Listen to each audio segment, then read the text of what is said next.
My name is Christy Bob, and I have chosen to present on NAFTA, which is now USCMA.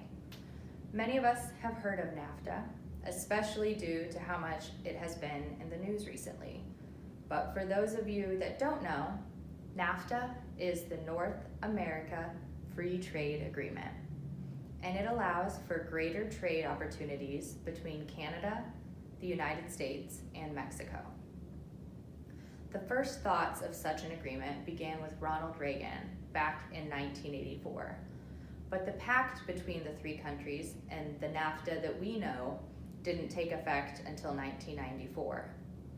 The purpose of the agreement was to eliminate barriers to trade and facilitate the cross-border movements of goods and services. It was also implemented to promote competition, increase investment opportunities, and create procedures for the resolution of trade disputes. But as of October 1st of this year, the US, Mexico, and Canada have come to an agreement on a new trade deal called the United States-Canada-Mexico Agreement, or USCMA. And NAFTA no longer exists. But was a new agreement necessary?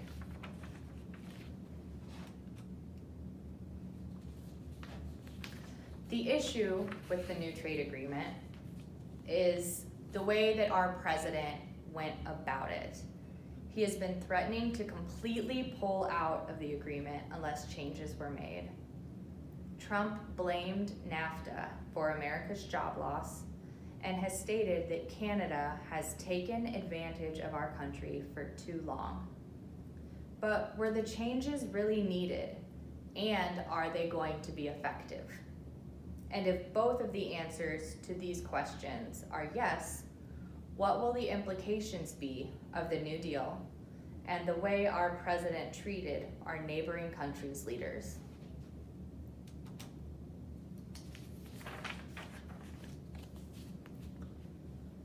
This new trade deal is important because for nearly 25 years, NAFTA has linked 450 million people to create the world's largest free trade area. The agreement affects citizens in all three countries and their economies. And since 1994, it has provided great economic growth for the United States.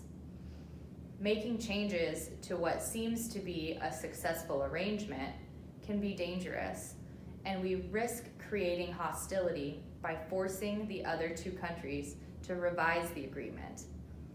There were negative outcomes produced from the trade deal, but the positive outweighs the negative.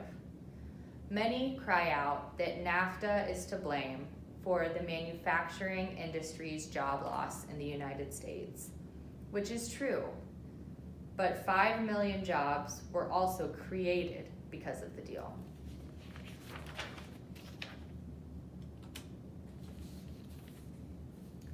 Beyond the jobs produced, other benefits from NAFTA include an increase in the average wage, oil and food prices decreased in the US, finance and healthcare exports increased, and bidding on government contracts became more competitive.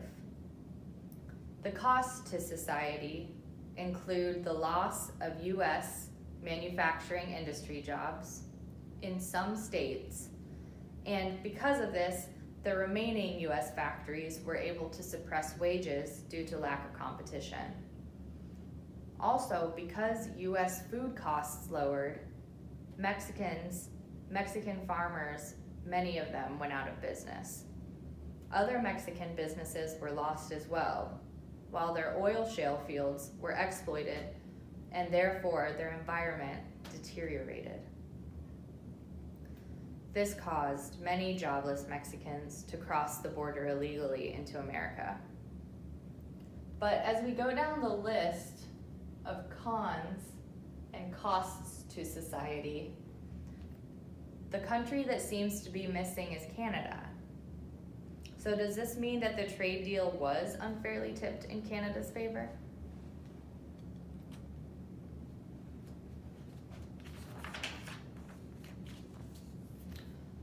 In the new agreement, President Trump achieved much of what he pushed for.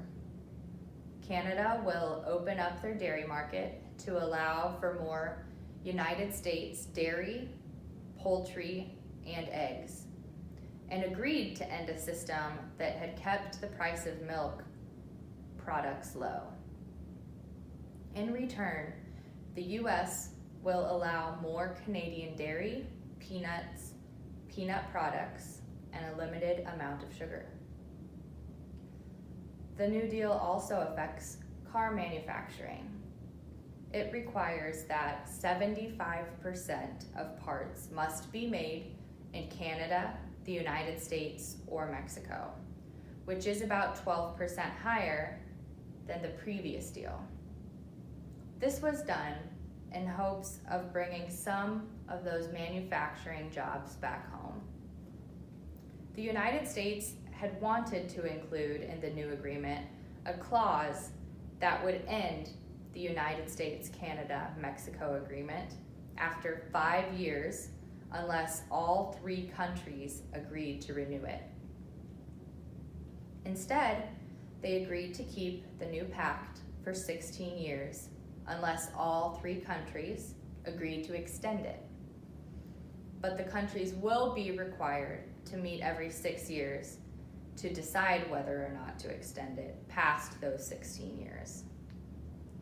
When it comes to help for the American workers, the deal is supportive in many ways. One of the agreements is that 40 to 45% of car and truck parts must be made by workers earning at least $16 an hour. The goal is to level the playing field between American and Mexican auto workers and to incentivize manufacturers to build more in the U.S. Mexico has also committed to recognize a worker's right to collectively bargain, and all 3 countries agreed to enforce rights recognized by the International Labor Organization. And when it comes to technology, the New Deal addresses issues that have emerged since the first deal in 1994. Duties are prohibited on digital media distributed electronically, and there are now stronger intellectual property protections, including patents for biotech and financial services.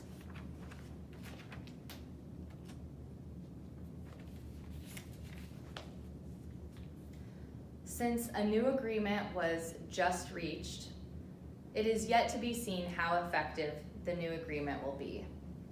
Congress still has to approve, but based on the information provided about the new agreement already, it would seem as though USCMA will create positive changes for the United States, most prominently in favor of American workers.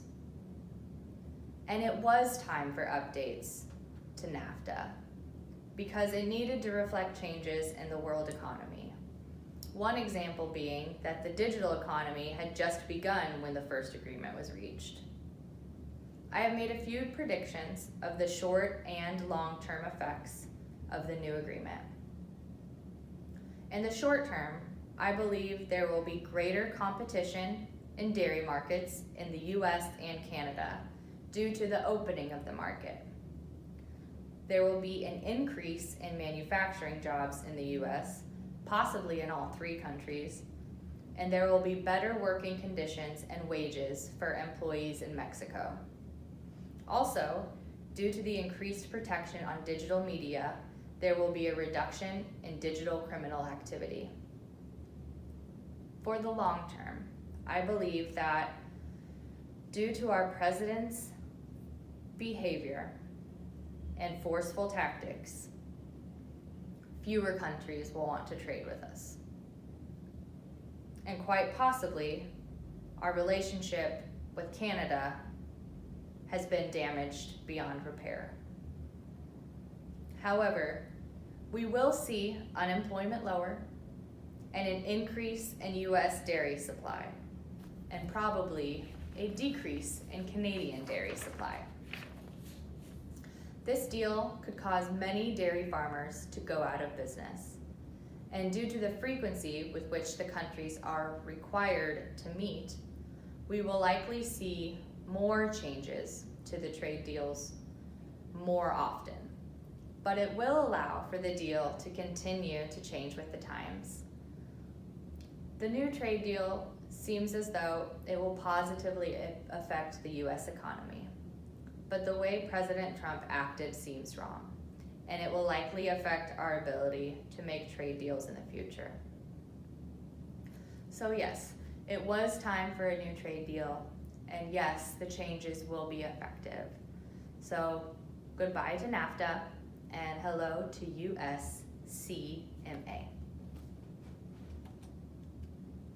And here's a list of my references. Thank you.